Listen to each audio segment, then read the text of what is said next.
Welcome to the Let's Clear the Air Energy Podcast. Conversations focused on how some of the world's top energy leaders are innovating to deliver clean, affordable, and reliable energy for the future. Your hosts are energy and climate expert Dr. Andrew Parker and midstream industry veteran Adam Murray. Now, here are Andrew and Adam.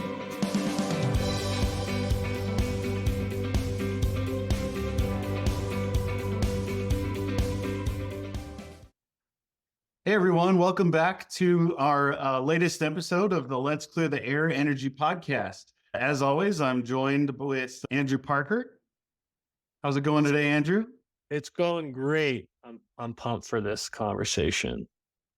Love it. And then also joined today by Johanna Ostrum. How you doing today? I'm awesome. I'm excited to be here. All right, so we love to start off the conversation with an icebreaker. And before we hit record, you're telling us your basketball family. You got 3 girls. You guys play basketball. You're watching a lot of WNBA right now, and so let's clear the air.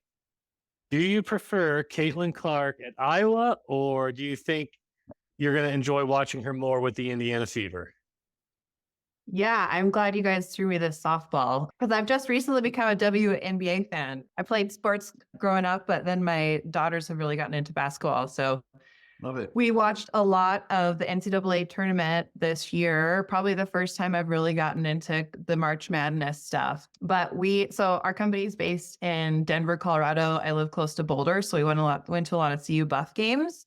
And they were the women were ranked top 10 most of the year. So we got to see them play like Juju Watkins at USC and some of the UCLA games and stuff. But all that to say, I also am a Caitlin Clark fan. And time will tell whether she does well at the WNBA level, but I think she's been doing really well. So I'm going to cheer on in her new endeavor in the WNBA at the Fever.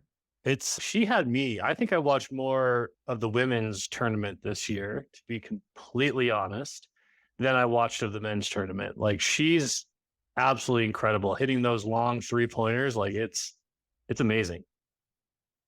Yeah, to timestamp it, right? It's the start of the WNBA season right now. They've played a couple games. Nuggets are down 0-2. We'll see if they win tonight. So good luck to them. Yeah, they got a tough opponent. That's right. Go ahead. So Johanna, let's dive into some of the substance here. You are the COO for a company called Gradient Geothermal, and tell us a little bit about what Gradient Geothermal is and what you guys are set out to do.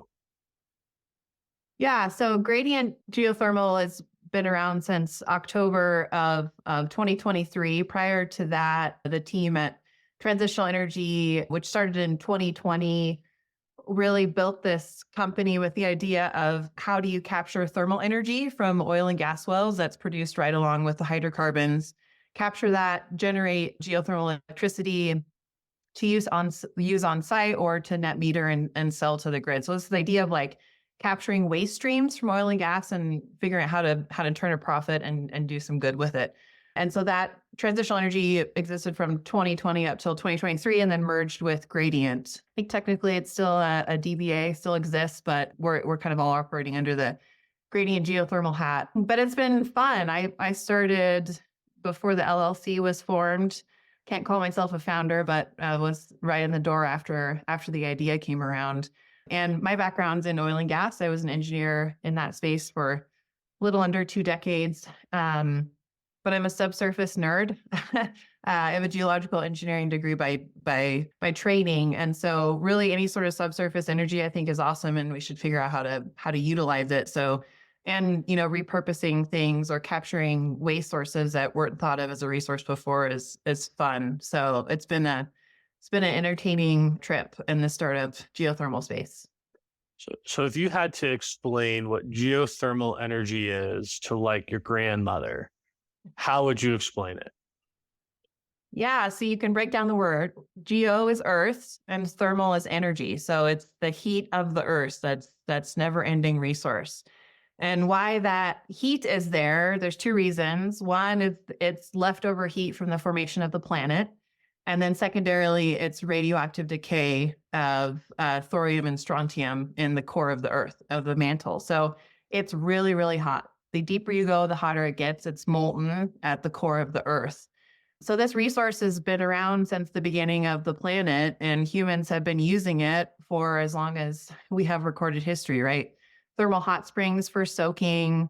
They use it to clean and process their food, clothing. Like, this idea of using the heat has been around for a long time, but we haven't been great at capturing that heat to use it for energy and electricity to its full extent. And what's exciting about this space now is there's a lot more innovation and dollars going into funding that innovation to figure out how to develop geothermal energy outside of like the Pacific Ring of Fire or right next to a volcano, right? That's obvious there's heat there. Now it's figuring out how to develop it in new places. So a lot of things we talk about with, carbon energy or fossil fuels, right, is they're reliable, they're efficient, all the things that you probably heard in the past. But you just mentioned, developing this energy out of fossil fuel sources in other places. But how does it compare, efficiency wise to fossil fuels, to renewable energy type resources? Yeah, efficiency is important. And I think that's been one of the things that's hard to move away from fossil fuels because they're highly efficient for how much energy they have. So, but when you think about moving to a decarbonized energy future, how are we going to replace coal plants? How are we going to replace natural gas plants? Geothermal is really the only renewable energy baseload resource that can do that. I mean, nuclear should be part of the conversation. And I think hopefully will be part of the conversation, but it just takes so long to go through the permitting process. And it's not truly emissions free in the fact that you do have a waste after you're done. Geothermal is just capturing that thermal energy. And there's lots of different ways to do that, whether that's with steam or hot water that you can cycle and heat up again. There's a lot of cool technology happening in this space. But in terms of efficiency, it's an always on resource. You talk about capacity factor. So what's the uptime essentially of different types of renewable energy? So geothermal is at like 90 to 95%. You talk about solar, that's more about 20 to 30%. And wind varies, but it's right about there too. So you've got to marry wind and solar with battery because that's your storage mechanism to handle kind of the duck curve issue that you have where you make a lot of energy in the middle of the day, but everybody goes home and turns on their air conditioning units. You don't have the power of the resource unless you've got a way to store that, which is battery storage, which has its own environmental impacts for that. But that's what I'm excited about geothermal is really it's the next technology that can help provide reliability to the grid to handle the issues. You mentioned the use of water. Is it a pretty water intensive process in your guys' case, or are there other technologies that are water intensive as well? Yeah, what's so interesting is you think about the heat of the earth, water is just the conduit through which we capture the thermal energy. You could really use any other resource, but you've just got to bring that heat up to the surface. So our system actually captures heat from oil, gas, or water. So we can handle all three phases to our system. And traditional geothermal is, steam type applications where you're drilling in the geysers in California, and how they even found it, there was a steam vent there. So it's very old school, like, oh, there's steam here. Kind of like when they saw oil in the creek, they said, oh, we should probably drill an oil well there.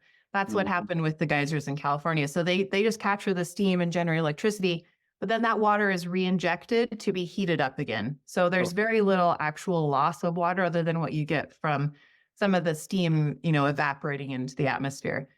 But in some of the newer technologies, it's all closed loop. And I say closed loop in that the water brings the thermal energy up to the surface.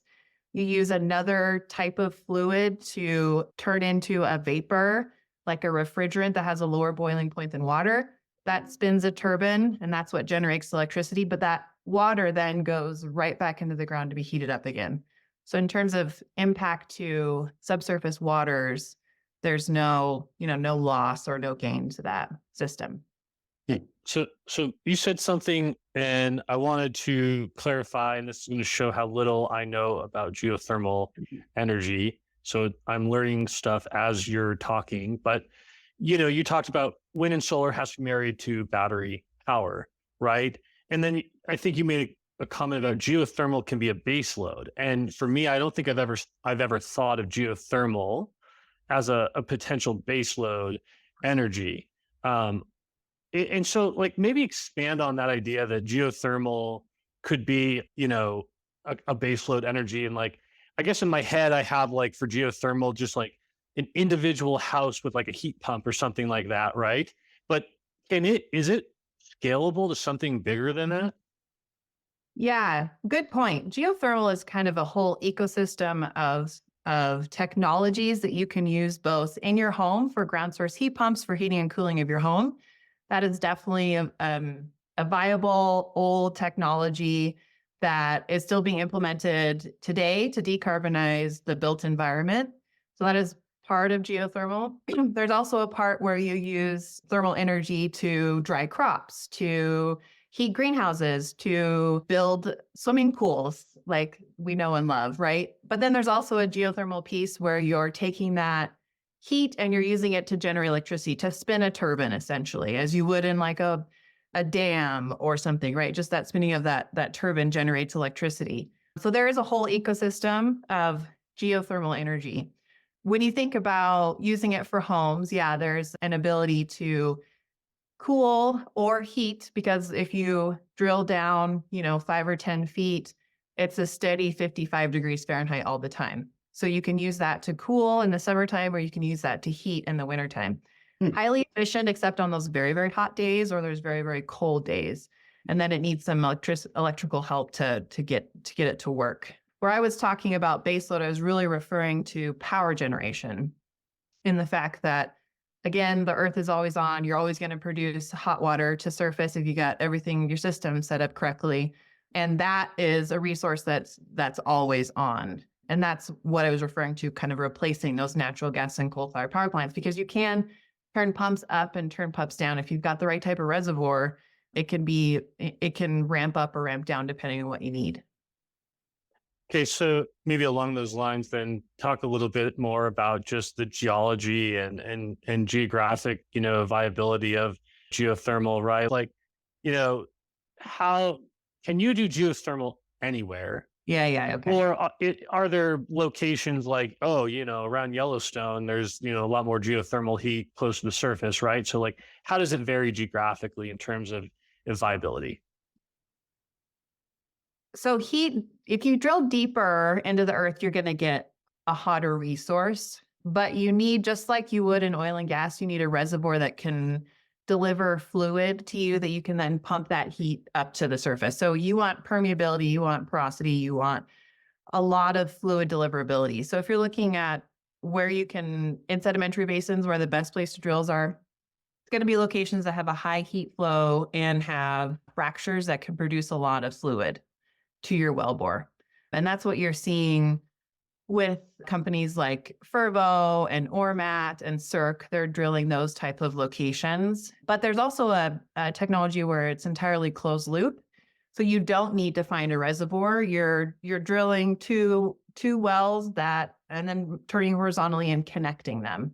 There's all sorts of geometry that you can use to drill these types of wells. Ever is a company that's been doing this for a while and has an operating test site up in Canada. But that's where you don't need a specific reservoir. You just need to drill some super deep wells and connect them. And how deep you drill them is dependent on the temperature gradient of the particular region. So yeah, it would be better closer to, say, Yellowstone. Of course, we can't ever drill too close to that, but like some sort of known magma source that's pretty close to the surface, Iceland or something like that. But there are many maps that have been made of the US and now of the world that show where there's high temperature gradients. So they kind of show up like hot red zones, and okay, there's a resource here. Either we drill it, try to find high permeability fractures, or you can try this kind of closed loop technology to access those resources. So outside of location, which Andrew, I was going to ask the same thing. Like, why don't we put these, right in the middle of New York City or whatever? But what are some of the other main challenges? I know we're dealing with an extremely complex process here, so I don't want to oversimplify it. But to date, what are kind of the biggest challenges of getting this stuff off the ground and making it a viable, base load provider?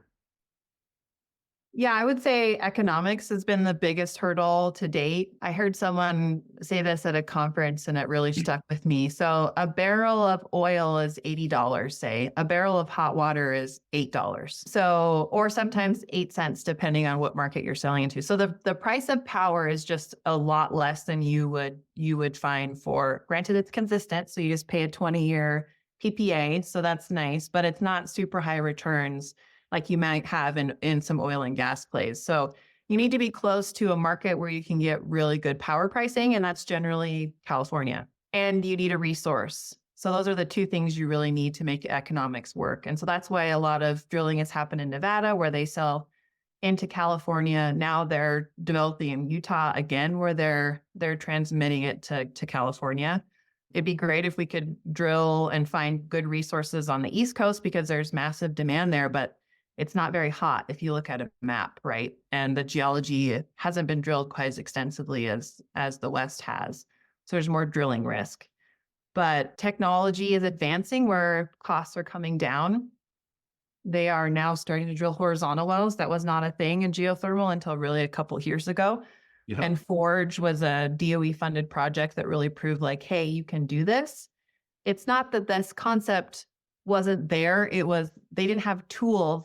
Like high temperature tools just fail at 350, 400 degrees Fahrenheit. So even if folks wanted to, the oil and gas technology you'd want to use to drill those wells just plain didn't work at those temperatures. So this Forge project has really tested oil field technology and gotten some new technology working that can handle that high temperature.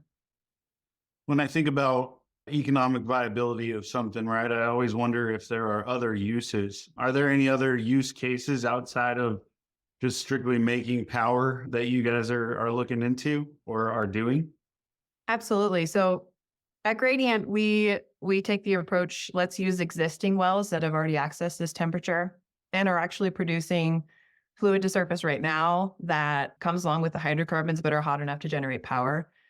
So we're excited about that. But where there's opportunities to take that hot water after we've generated power and provide some community benefit to school nearby, homes nearby, buildings, because a lot of oil and gas development, it is in and around communities. And can you take that heat that is still a resource that can be used for greenhouses or things like that? Vermilion Energy, they're a company based out of Canada.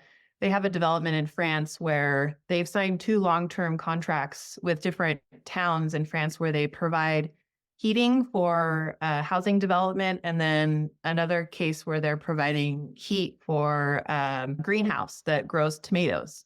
So there has been cases of this happening where you can generate power and then also provide beneficial use for communities nearby. So there's this stackable value stream for use. Okay, you guys are still in Colorado. I haven't been in Colorado in a while other than work trips, but it's not geothermal, I don't think. But doesn't the Coors Brewery or something heat the School of Mines, like the university? I'm pretty sure they have underground steam pipes that actually like provide heat to the university. Anyways. Yeah, that's more than I know. That would be cool. That is cool. If someone from Coors is listening, please let us know. DM Adam. I'm just so lost in thought right now listening to you, because like I said, I truly knew very little about geothermal. What is, what are like, I don't mean to put you on the spot. I didn't ask you this in the email prep, but like, what % of electricity in the United States is being generated by geothermal right now? A tiny, tiny percentage. So mostly in California, I think it's anywhere from 5 to 7% of the power in California is from geothermal.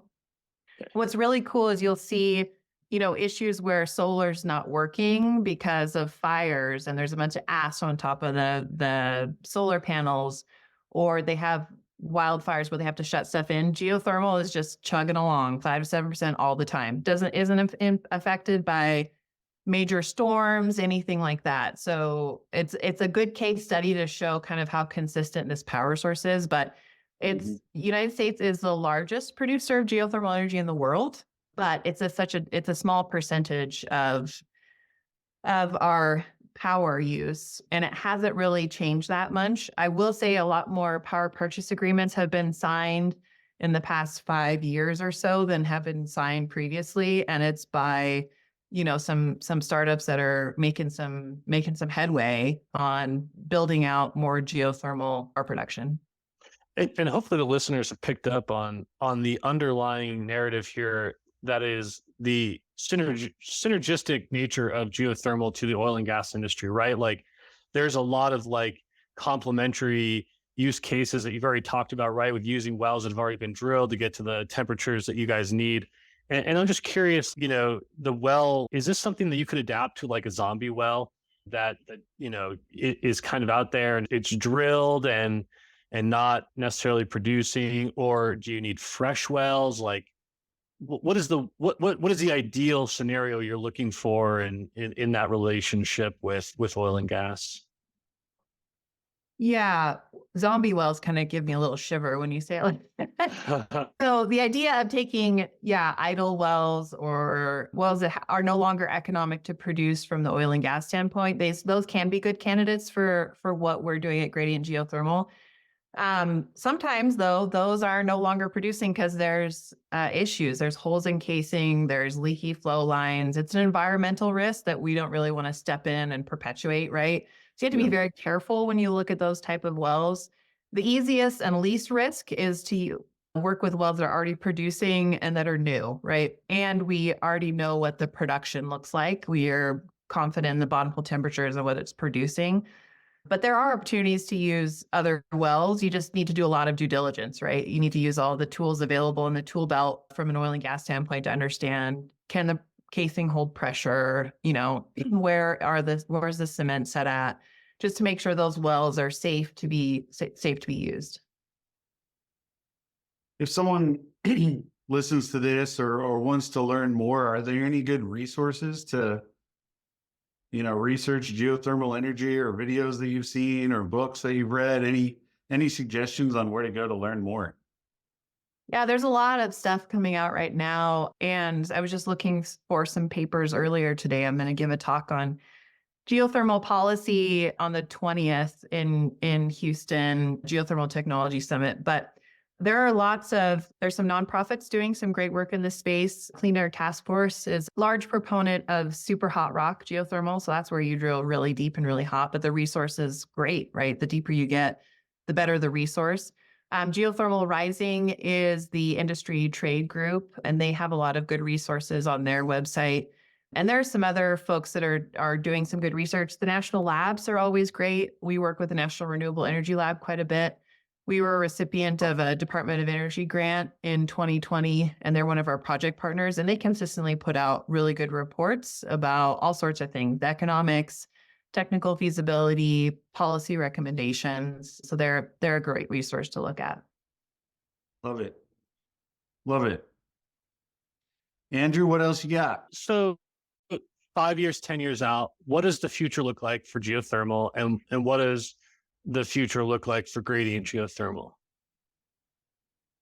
Great question. I would love to see that, 5 to 7% number in California and like less than 1% in the US kind of budge upwards, right? It's going to take a lot of effort and a lot of drilling and a lot of capital to get geothermal really making a large impact on the national scale, but we're headed in the right direction. And I think there's some companies doing some very exciting things, including Gradient Geothermal. And in 5 years, I plan to have a lot of units capturing waste heat from oil and gas wells in several different basins and outside the US as well. So we want to use geothermal energy to help, decarbonize and reduce emissions, both on the electrical grid and at oil and gas sites, right? If they can use our basically hot water generators instead of natural gas or diesel generators, that's a pretty instantaneous emissions reduction tool And it can be a scope 2 emissions, right? If you instead of connecting to the grid and using coal-based power, you can generate emissions for your electricity on site. Like that helps reduce emissions. It's not, all the easy emission reduction things have been done, right? For the most part, either willingly or regulatorily have happened. And now it's how do we think about running an oil and gas site as cleanly and efficiently as possible? And that's why not use all the resources that are coming out of the ground to do that? You bring up a good point on policy. With the previous and the current administration sort of being at odds, have you seen any, changes in that, or has it just kind of been pretty steady as far as, policy directed towards you guys? Is it pretty permit friendly? Is it, easy or difficult to kind of get site selected and move forward? Geothermal has historically kind of been ignored in terms of, we'll talk tax credits and things. Until the Inflation Reduction Act, geothermal didn't get many tax credits, was not treated the same as wind and solar, and had a constant like sunset clause. So every year there was this hope that they would continue to get like a 10% tax credit. But with the Inflation Reduction Act, a lot of that changed, which is great. The current Department of Energy head, Secretary Granholm, is a big supporter of geothermal. I think it's not only just why aren't we using this resource from a technical aspect, but it's also a job story for oil and gas workers, right? If in the current administration, there's, they'd like to see oil and gas kind of stay where it's at and potentially, not do a lot more drilling. And geothermal is a natural transition for folks that can't need to take these skills that they've built, all this amazing technical expertise, and it's very transferable to geothermal. I myself am a story of that. Most of the folks in my company have come from oil and gas. So there's a jobs transition story there. But luckily, strangely enough, geothermal has been positively received by both kind of the left and the right, the red and the blue. It's a clear story that it's a resource that we should be developing, and it's a great jobs creator for folks. I think that's an awesome point. That shame on us for not getting too earlier in this discussion is the job overlap with oil and gas, right? I mean, like I've spent a lot of time in Wyoming. It's been a few years in North Dakota, and a place like Williston, North Dakota, Gillette, Wyoming.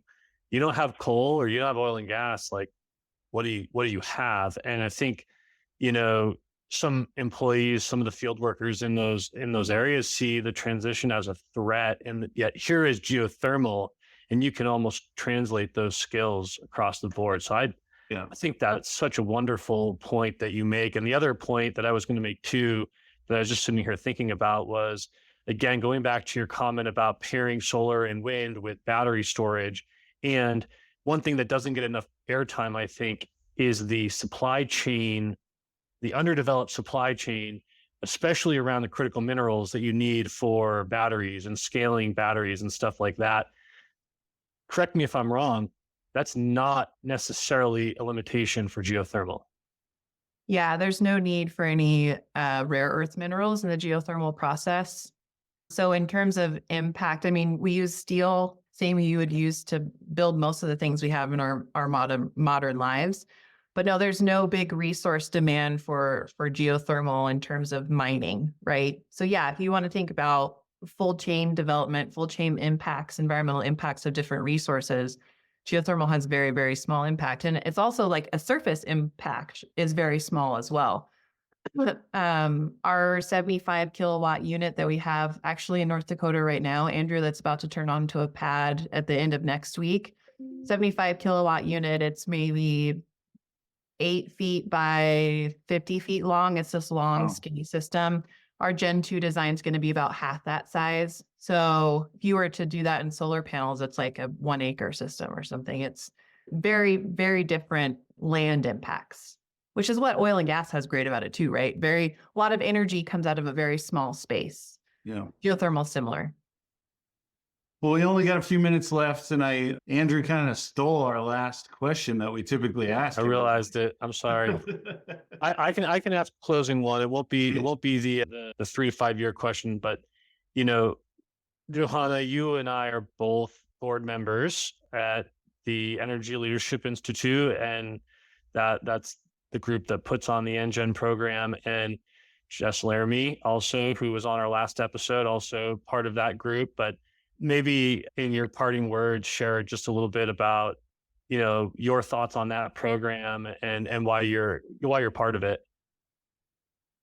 Yeah, thanks, Andrew. I knew about the Energy Leadership Institute. I've been in Denver most of my career, and that early program was really focused on oil and gas development.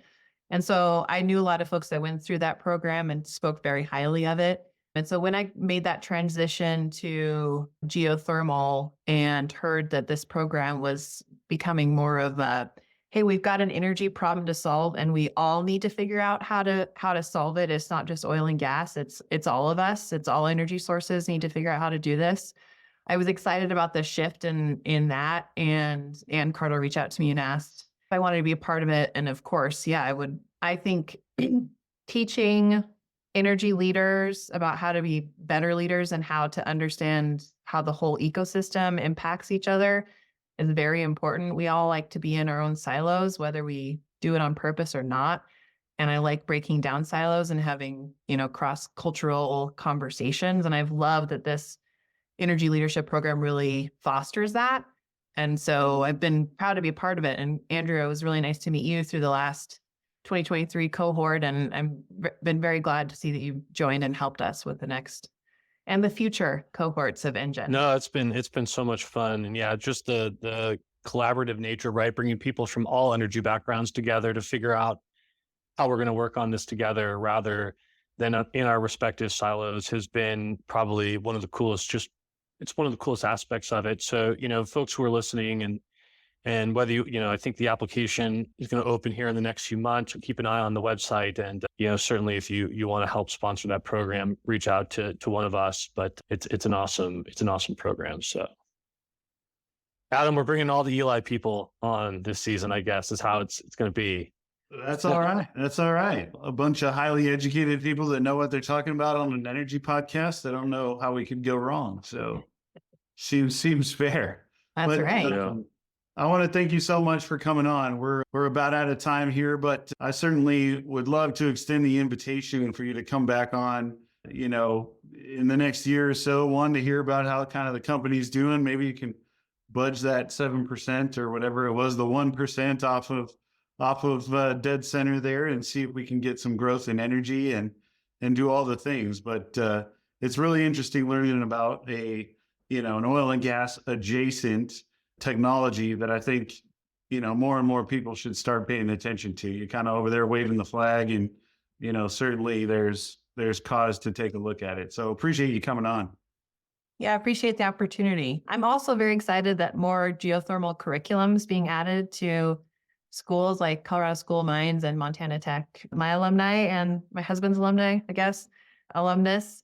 But yeah, I'm excited about how we get students and academics excited about this new industry and new opportunity for some really smart people to make a big impact. Love it.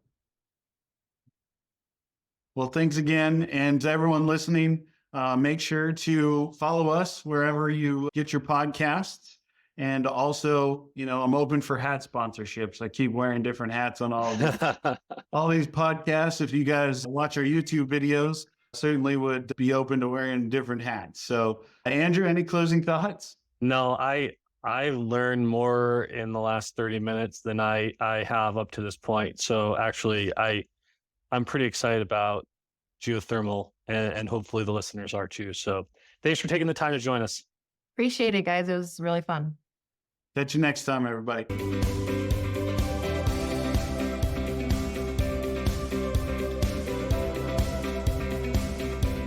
Thank you for listening to the Let's Clear the Air Energy Podcast with Adam Murray and Dr. Andrew Parker. If you like what you have heard, subscribe and rate us on your favorite podcast app. You can email us with questions or comments to letscleartheairenergypodcast@gmail.com.